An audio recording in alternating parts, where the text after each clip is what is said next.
Hello and welcome to the Car Care Nut Shop, and welcome to this 2013 Toyota Land Cruiser. This car was just in the shop a few weeks ago. We did a lot of work to it, and now it's back with a check engine light. And initially, when a customer calls you after you've done so much work to a car, hey, my check engine light is on, short period of time, like a week or 10 days, I was gone. That's usually a panic for a shop. Like, did we do something? Did something go south? Usually tell the customer, bring it right in, we're gonna take a look at it. So we just got this car, we haven't actually dug into it. Let us start our diagnosis. Let's see what's going on with the check engine light, and we'll try to wrap it up tonight so the customer can get the car back and life is wonderful right after this.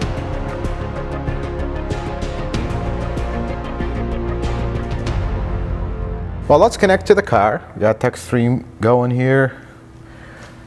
TechStream is going away, folks. Did you know that?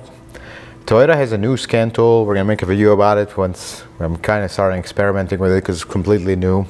But TechStream is going away. The new scan tool is called GTS. Don't quote me on this, but I think Global TechStream is the new name plus. So pretty soon we're gonna have to say goodbye to this very familiar screen with the LS430 in it. And every time you connect, let us see, this does not have radar cruise, I don't think. Yes, it does. And I put no, that's okay. We're not doing anything with the radar cruise. We're just gonna read code, see what's going on here. Okay, engine. Knock sensor 3 circuit high. Huh, that's weird.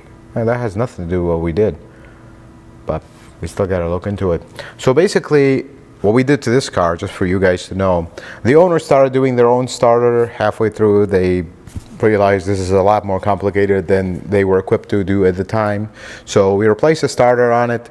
I think we did a radiator that was leaking and a water pump while we were there. He wanted it done.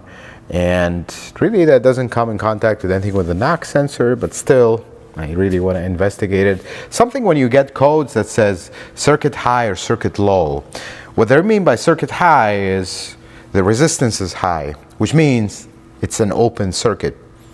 And then when they say circuit low, that means it's shorted. It's low, very low resistance, that means circuit is shorted. So circuit high means we have an open. Well, is it going to be something with the wiring? I'm really going to focus on the wiring closer on the passenger side.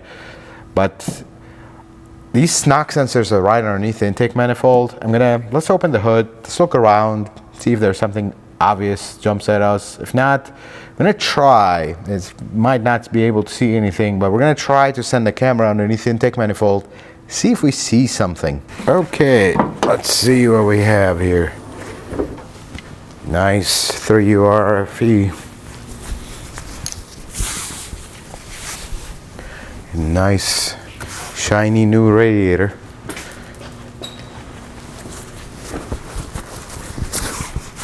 I'm going to focus on this side of things. Well, let's look around. Huh. I already see things I don't like. You see it, folks? What happened to my shield here? That is the unmistakable look of little critter friend. Got a little hungry. I don't want to say I'm starting to feel better, but that's not a good sign. Let's keep looking. So I'm looking at the starter, although you can't really see it, but just remove some of these hoses. I mean, I don't think so. I looked at the wiring harness earlier. I can see one of them through here. Oh God, yeah, that critter friend might have done this because I see all kinds of debris underneath the intake manifold, folks. Let's look with the camera. Let's see if we see it. All right, folks, moment of truth. Once I untangle my camera here, let us see what kind of stuff. Here's one knock sensor. And this is the precise moment where yours truly did not hit record on the little inspection camera. Apologies for that. You will actually see everything that we found live a little bit later in the video, so excuse me for not hitting record on the other camera. This one looks good. This one's the one I can see from outside. You couldn't. This one looks attached. Do you see that debris over there? Whenever you see that, sorry I'm shaking the camera. This is really difficult to get the camera in here, but you see what I'm seeing there? See if I can get it closer. That does not look good. Yeah, here we go. That's what I suspected when I saw that engine cover. Do you see that wire, folks? That is chewed right off. So, that is actually, if I'm not mistaken, that is knock sensor number 3, the one in the back. So there's 4 knock sensors on this engine. I don't want to say it's the good news. There's really nothing good about it, but nothing we did, but at the same time, this is unfortunate, folks. This is rodent damage. And basically what's going to have to happen here is we're going to have to pull the intake manifold completely out to repair that $3 wire. I mean, this is what I don't understand about rodents. It's like you have all these wires that are outside, nice and accessible, you know, an hour labor, get most of them repaired. Why do they have to be underneath the intake? There's actually a reason for that, folks, and this is what I want to talk to you in this video before we put you guys on pause and call the customer to see what's up. Rodents like to get in areas that are secluded, they have no light, no wind rush, and kind of warm. And underneath the intake manifold is one of them, underneath the engine cover. And now I see all the stuff here. We're going to have to vacuum all this out if we're going to do this job. They like to get in areas like that, and when they see a wire, they just go to town. They start with the engine cover, then some of that goes down, and they follow it, and ooh, there's a nice place here. Now, this is unfortunate because this is going to cost the customer a little bit. It's not the end of the world, but still we have to pull the whole intake manifold, and that's not exactly a 5-minute job, let's put it this way. So here's what's going to happen here. I'm going to have to call the customer, and this is part of the problem sometimes because of bad mechanics. When you call a customer and tell them, you know, yes, we just did this whole job, but we actually found something unrelated to it that happened within the time you picked it up, some of them will not understand. And that's not the customer's fault. That's really the automotive industry's fault, because there has been so much shady stuff that happened that people don't like to believe it. But the easiest way to make them believe it is show them a video. Not this particular video that we're making, but the video on the camera here. Just send it to them. Hey, this is what we found. These are the evidence of rodent damage. But the biggest thing is, and this is something I talk to any customer with rodent damage, prevention. Because I fixed this. You go park in your house, and they come back and do the same thing or worse. Well, I can't be held liable for that. So the biggest thing is prevention. And I'm no expert on rodent prevention, but you can research online. There's a lot of products and stuff that you can put to get these critters out of here and not have them return. That's really important, because this could reoccur, and that's not good. Well, it's going to be a few minutes for you. It might be a few hours for us.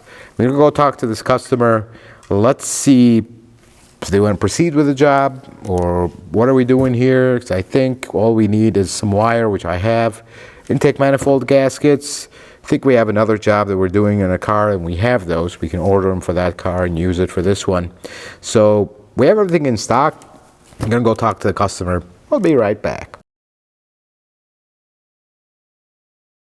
We got approval. We got the go-ahead for the job. We got the gaskets that we need. We're going to take care of the repair. So here's what I did just before we start. In case you have a lift and you're working on one of these, to make life easier, remove the front wheels, leave the rear wheels on, and then lower the rack. Just before the backing plate touches the floor, stop. This lowers the whole front of the car so you can reach in better. Removing the intake manifold is pretty simple. There's one thing that is a pain, which is the wire harness that goes behind the intake manifold and hooks onto it. But otherwise, I mean, it's a few bolts and the thing comes out. You got to be careful not to drop stuff. We're going to start by vacuuming some of this stuff. I'm going to put you on a time lapse because this is pretty, not too involved, but we'll talk about a few things as we pull this intake manifold, and we look if we have any other rodent damage underneath it. We'll go from there.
So we got the intake manifold out. Let's look at the damage here.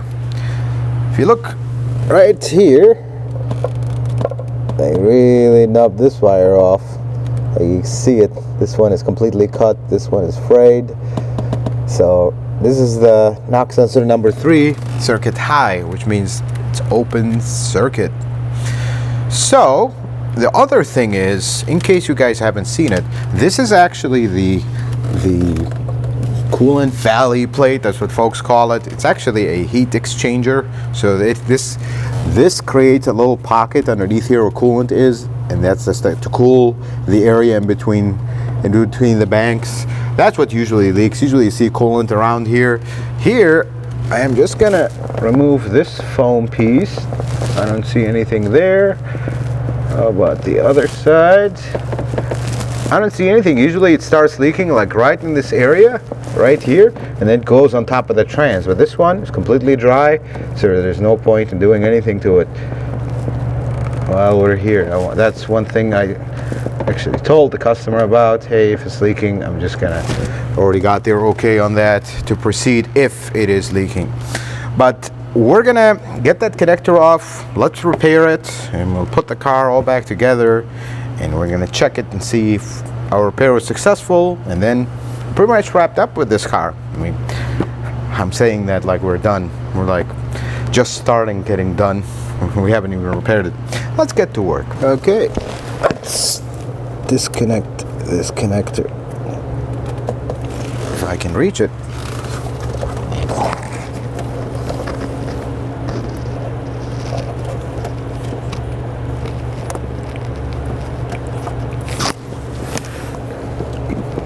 There, don't give us a hard time. There we go. Oh, they cut that right off.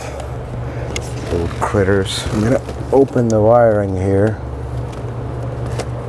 I find where the sheath opens. I guess not. There it is. I see it.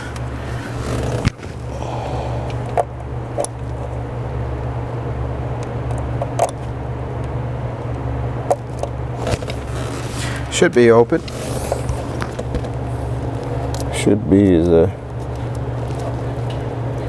There we go. Things are very, very brittle here. So here's the wire they cut. You see it very clearly. That's it. All this mess is just for this little teeny wire. If I connect it like that, we're good. But of course you can't do that. And they actually got the second wire as well. So what I'm going to do, we're going to start with one, and then we'll fix the other one. And by start with one, and actually pop the pin off the connector, the lock pin. Hopefully it don't go flying. Yep, there it goes flying. I got it. I'm going to try to pull the pin off. Hopefully this connector does not break, which I think it already did. There we go. And so here's a little pin. I have a lot of used harnesses. Yeah, they come with used engines and whatnot. So we're gonna go steal a couple pins, and then we'll get them on here, and we'll solder the wire, and we're good to go. I found one better. This is actually an injector connector. You can see, you can't, these are different style, but this is from a 2GR, I think. These actually plugs right in, because I think this connector, when I pop the pin, yeah, it's gone. Oh yeah, that ain't gonna clip back in, because this thing is so brittle. So we're gonna use this. It already has the two wires. We're just gonna find the orientation and get it all in. So pop this off of it. They are unfortunately different color wires, but we can work with that. So this is how we're gonna locate it. The green wire is closest to the lock. That way I know where we're at. I'm gonna cut this and get it out of our way. So I'm gonna make these wires similar length, and I'm gonna cut just past it.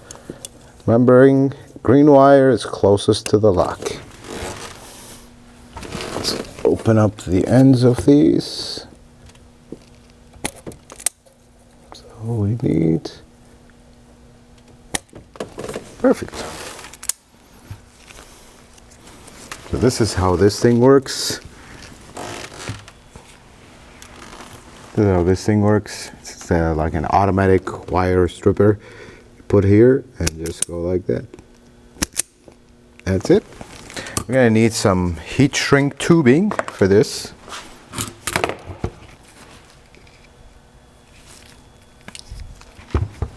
All right. Now, oh, here it is. I was just gonna say, where did I put my connector? Probably that's not gonna shrink on us before we get to the point of soldering it. All right. So we said the green wire is closest to the lock. Here's the lock. Let's do that one first.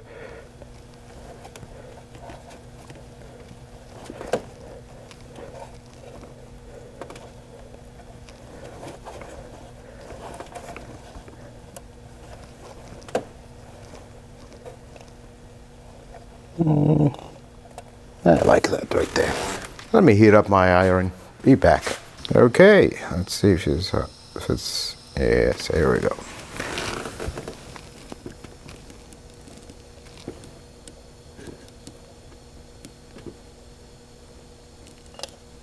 Nah, it fell down. I think that's gonna work. And we're gonna move to plan B. Gonna get our little fancy tool here. That actually grabbed. Okay, well, I guess we don't need the fancy tool. It's not strong enough, so I'm gonna put a little bit more.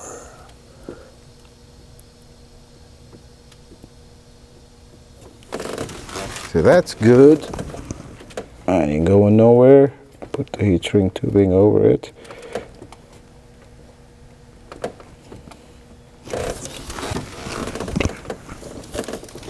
Yeah, I can heat it up well.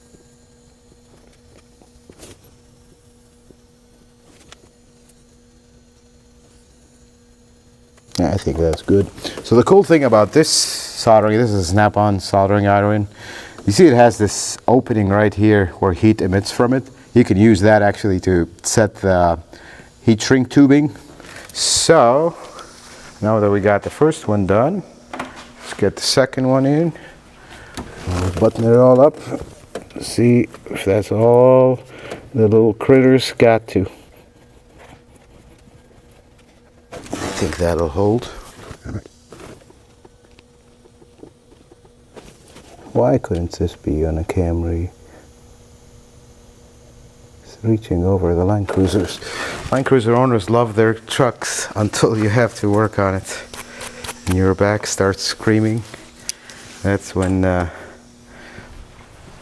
you start to reconsider. They're not terrible like some domestic trucks, but still. It'd be nice if it was a Camry.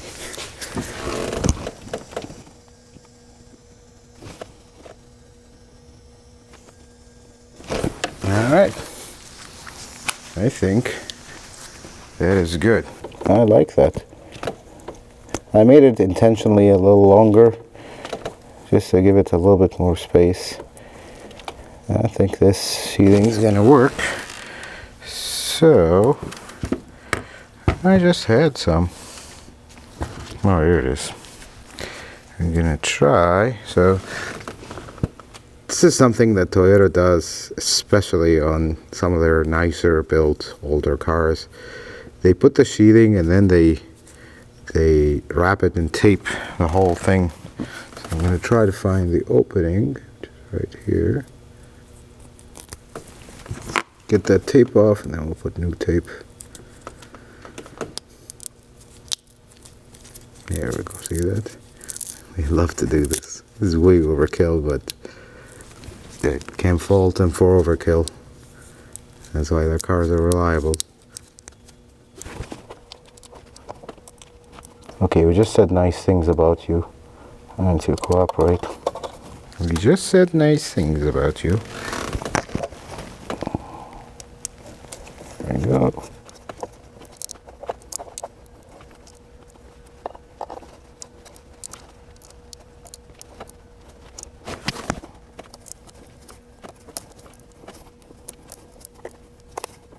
There we go. I like that. So I'm going to cut these ends off. Put this sheath down. Let me get some electrical tape and we'll wrap this up. Try to grab the bottom of it.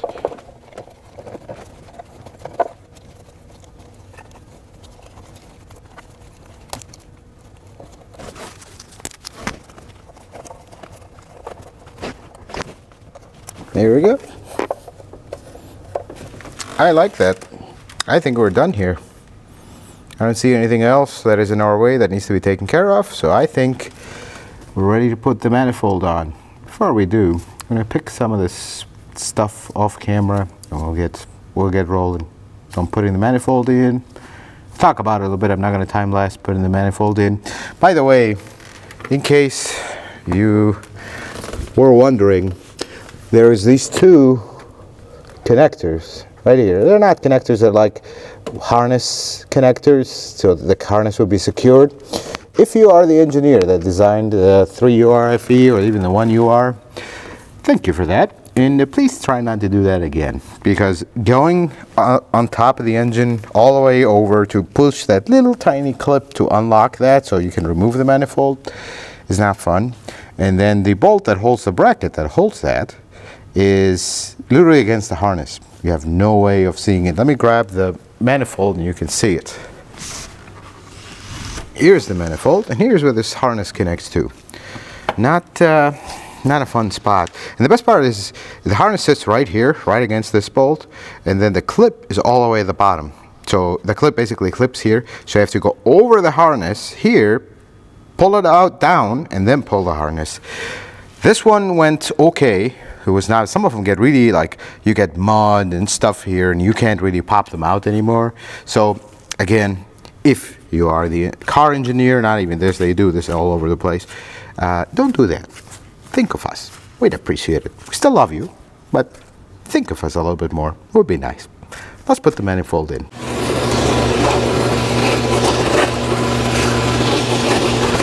Let's remove our tape.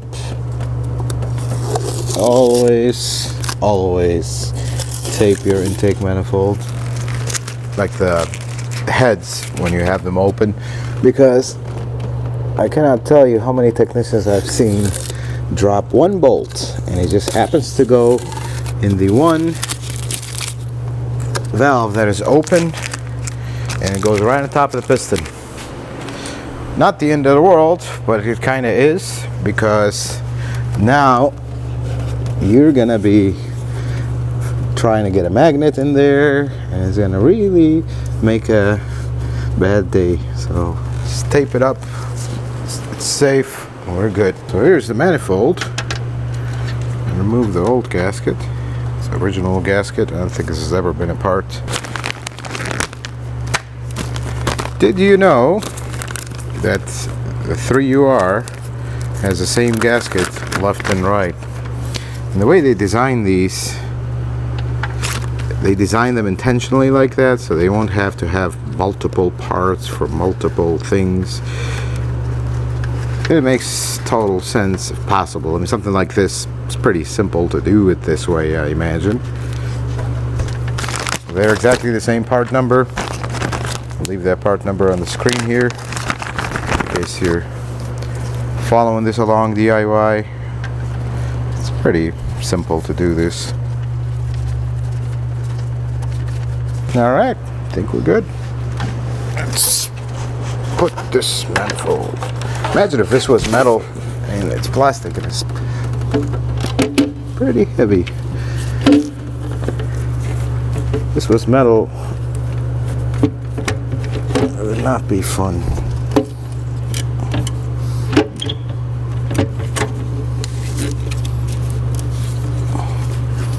This coolant hose goes underneath it. Make sure it goes underneath it. Yep, just like that. Alright, let's put some of our bolts.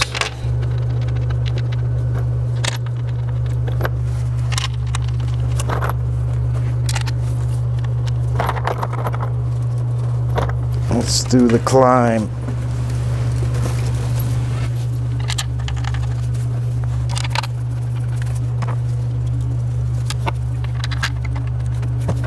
This last bolt is the one that is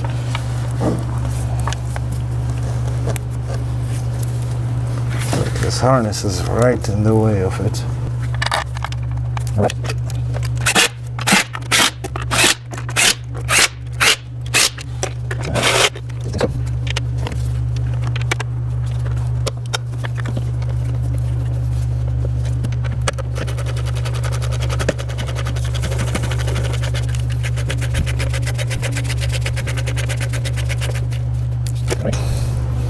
That's done. Now the fun starts. Putting this harness back.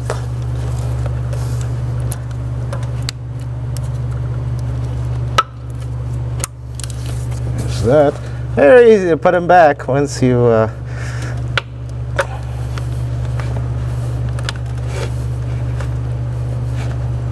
that's good. Do need to get the bracket that goes here. This is the only one that you can actually access easily.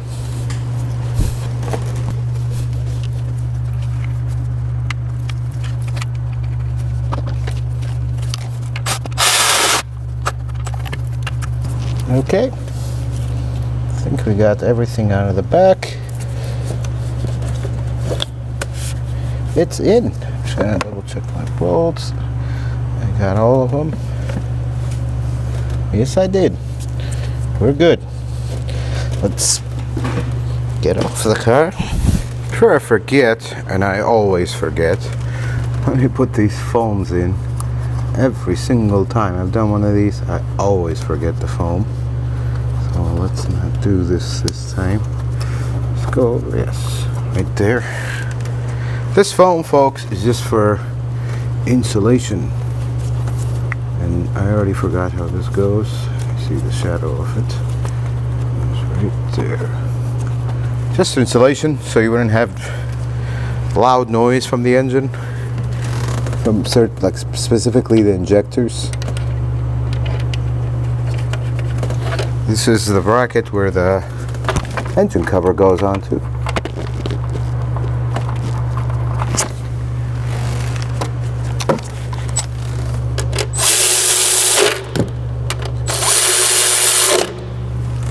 That's good.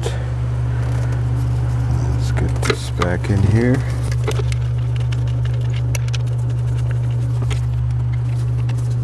It's good. It's good.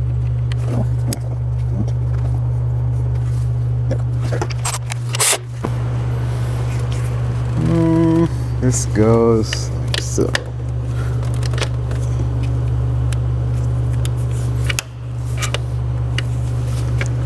I don't like this PCB hose when it's split. We're gonna put this on for now. I'm gonna order one because this is just like a rock, and this one's split here, so should be okay, but I'm not gonna take chances. We'll order one, assemble the car for now, make sure our problem is good, and we can swap that out later.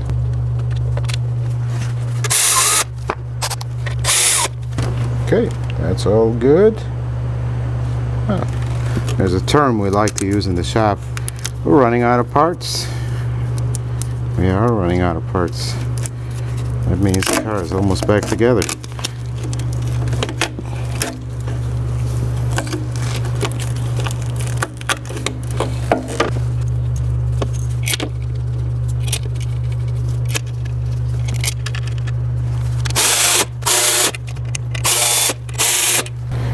I'm gonna give this throttle body a quick clean. Probably would have been easier before I put it on, but nothing.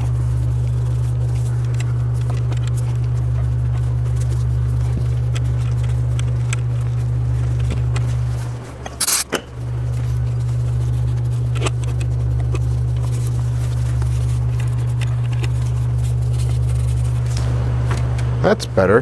This connector broke when I took it off, so here's another one. The pin broke off of it. We're gonna order this one. Again, let's just make sure the car is fixed. And I think with that, we got everything we need, except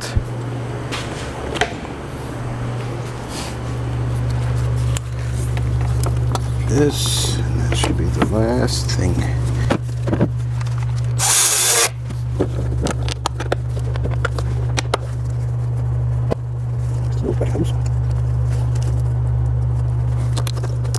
Okay, I think we got everything back in.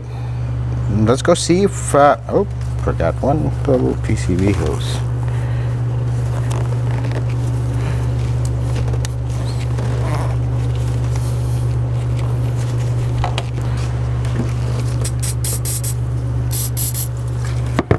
See.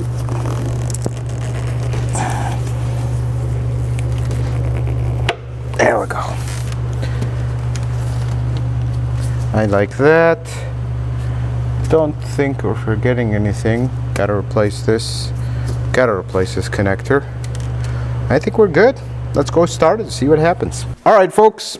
Let's, moment of truth. We still got the code, so I'm gonna erase the code and let's see what happens.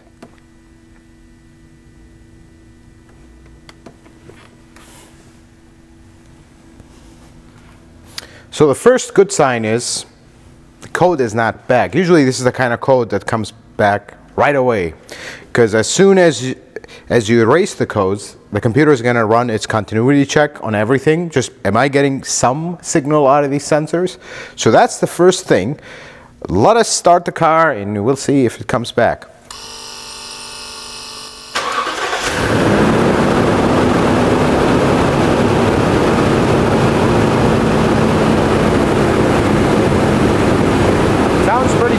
Pretty loud fan, but no code.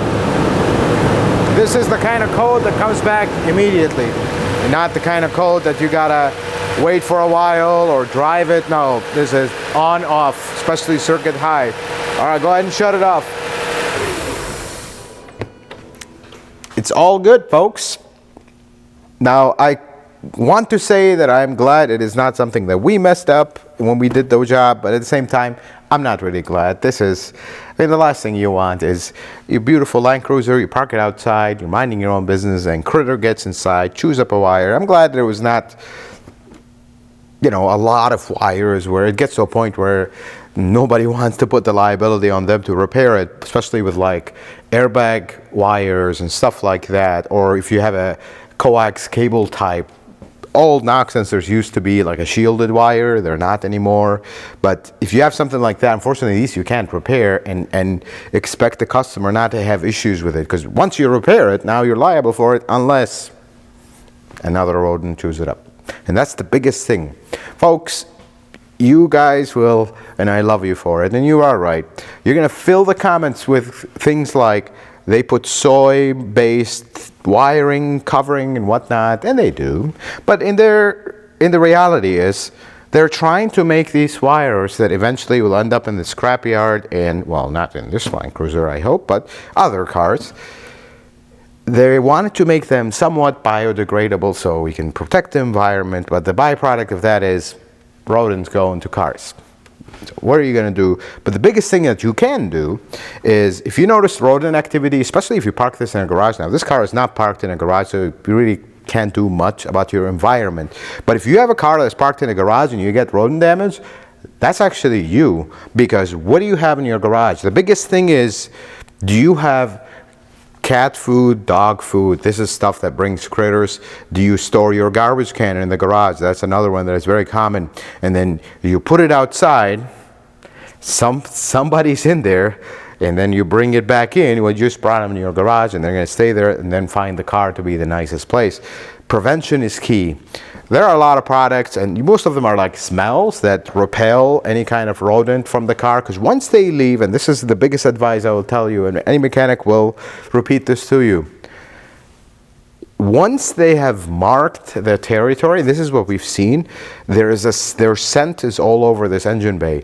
Once you leave this car and you bring it back to that same environment and that same critter is active, they might come back to this car because they already know that this is safe territory and do the same thing or worse. So the biggest thing is, some of these products that help with this stuff is they mask the smell. So now they think this is a smell they don't like, and it kind of deters them, and they don't smell their smell here and feel like this is their home.